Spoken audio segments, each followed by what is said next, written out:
Hey guys, welcome to my review for the first chapter of Smokin Parade. Now this is a brand new manga from the mangaka of Dead Man Wonderland. Now I have not read Dead Man Wonderland, I have seen the anime. I thought it had a really strong start, but I didn't really like the direction that it started to take, so once the anime ended, I kinda just dropped the series. But I became very interested to check this series out after I've been hearing the hype behind the first chapter and just how crazy it was. Now, for those who aren't familiar with Dead Man Wonderland, the beginning of that series was super dark. So I was already expecting this manga to have a very dark first chapter, but my god. I mean, if we're comparing the beginning of Dead Man Wonderland to the beginning of Smokin Parade, in terms of darkness, this series has to take the cake. See what I did there? Now, even though this is only the first chapter, the things that happen within it are very shocking, so if you don't want the first chapter spoiled, then go check it out for yourself and then come back and listen to my thoughts on it. So it starts off where we find out that a bunch of serial murders have been happening, where at the site of the crime, the only thing that has been left behind is a creepy animal head. So then we meet our protagonist, Kakujo Yoko, and this guy, you know, he's pretty tough. He jumps off a bridge onto a car. He sees these guys littering, and then he goes up to them, he brings back the garbage, he's like, yo, I'm gonna punch you in the face. So this guy seems to live alone with his sister. I'm not sure where the rest of his family is. We do see a dream he has with this woman strangling him as a baby. I don't know if that has anything to do with it, but I'm sure we'll find out more of their family history later. But it's very clear from the beginning that he has a very strong relationship with his sister, and it's clear that he cares a lot about her anyway. For most of her life, she had no legs. She was handicapped. However, in this world, medical technology has advanced so far that now it is possible to transplant any organ or body part. They said an example in this chapter, one day there was an athlete who got in an accident, and on the same day he got surgery, and then he was able to play a game again. So yeah, that's some pretty crazy science stuff going on. Anyway, so his sister just got new legs. She got perfectly new legs transplanted onto her body. Now she's all happy because she will finally be able to cook herself, which is something that she seems to like to do, even though not all of her food is always the greatest. So while our protagonist is on his way home, his sister and two of her friends are having a surprise party for him. But once he gets home, he realizes there's something not right, because he can smell blood. He suddenly loses consciousness, and this is when he has that dream about him being strangled as a baby, and when he wakes up.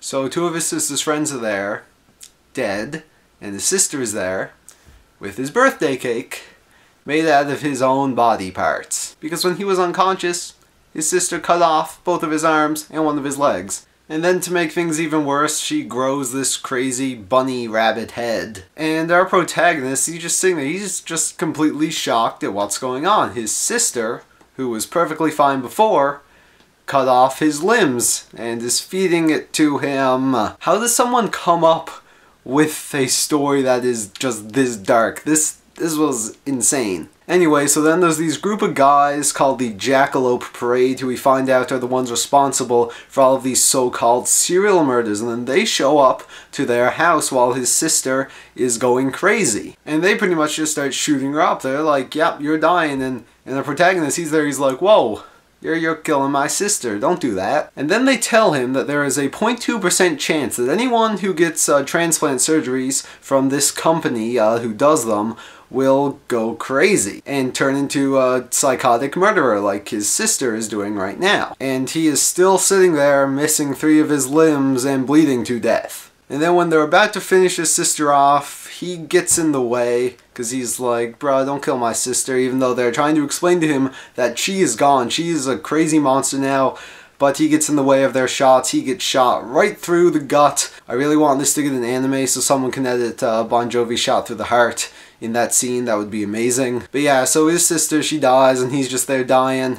And yeah, then the chapter ends. So yeah, as you can tell, this was a pretty shocking start to a series. I mean, how are you supposed to process that? That is like Full Metal Alchemist times 1000. It's like if Alphonse Elric was the one who killed their mother and then ate his brother's limbs. Now, there's a lot of mystery going on right now because this company, they're doing all the surgery, saving people's lives, creating miracles, yet there is a chance that the people they operate on will become crazy murderers. Now, is this company evil and they're like doing this on purpose, or is it unintentional and it's just a side effect of this crazy technology? We don't know yet. I'm also wondering if the Jackalope Parade, the guys who show up and kill Buddy's sister, I wonder if they're like a legal group, because at the beginning they are referred to as serial killers, but then again they do show up and they're basically, their goal is to kill all the other crazy murderer people who pretty much have to be killed anyway. So are they like secret agents of the government, or is the government trying to cover all of this up and, you know, want these guys captured? We still don't know. Now, as for the main character, who is missing all of his limbs and is there on the ground dying, yeah, he's probably not going to die. With medical technology this advanced in this series, I'm sure that he will be able to be saved. Although I don't know if it's going to come down to, you know, people coming to his house to rescue him, or if the Jackalope Parade will take him in. I'm interested to see what's going to happen there. And I mean, this dude was pretty shocked. How's he even going to deal with his sister cutting off his limbs and, you know, dying? I also got to do a quick praise of the art, because it was very good in this chapter. Very, very gory, as you would imagine. And overall, I thought it was really well drawn. So those were my thoughts on Chapter 1 of Smokin' Parade. Pretty crazy. This will be a monthly series, so I'm going to check it out next month, and if I am still consistently enjoying the series, then I will continue to review it. And with that, thank you guys so much for watching, and I will see you in the next video.